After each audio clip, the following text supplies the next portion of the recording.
Now I've got a budget-friendly pudding that will put a smile on everyone's face. My store-cupboard fridge cake is a brilliant way of using up dried fruits, nuts and biscuits. Deliciously decadent and comes in at a cheeky 47p a portion. Normally when you're making desserts, you've got blenders and mixers and ovens and all these different kind of gadgets. For this, we just need a pot with a little water that's come to a simmer, a large bowl, we'll put that on top, and we're gonna melt down 200 grams of dark chocolate. Get your pack, give it a slap, and then we're gonna get that into that bowl and let that slowly melt. And alongside it, 150 grams of butter. I'm gonna add just a little bit of salt because a little tiny pinch of salt is gonna make the chocolate taste better.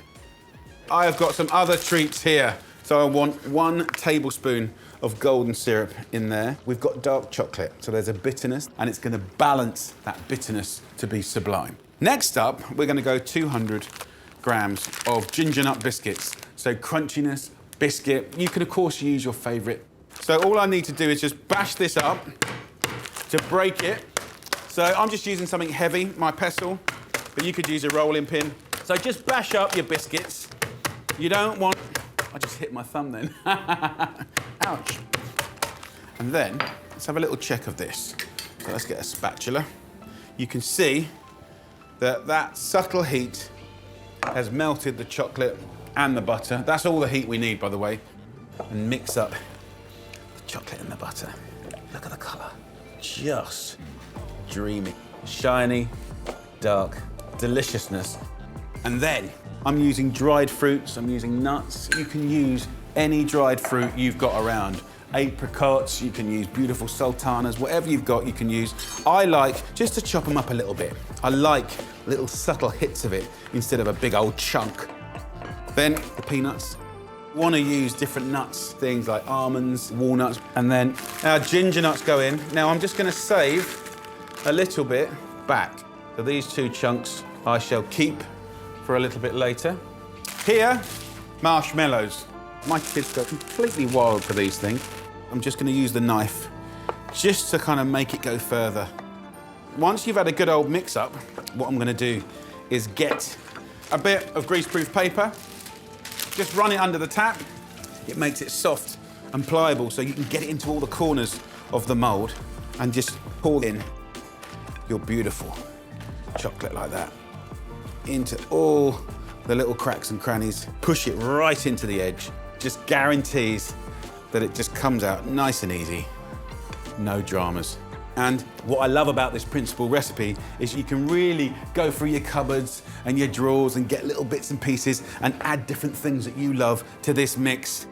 So whack that in the fridge until it's set. A few hours I do it.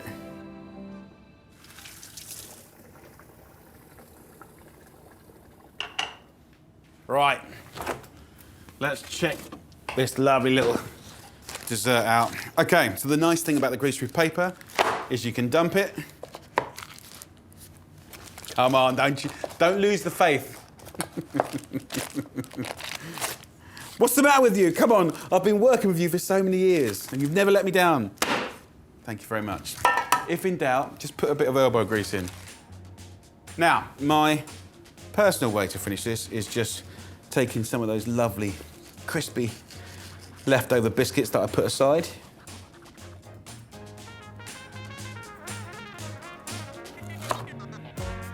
Look at that.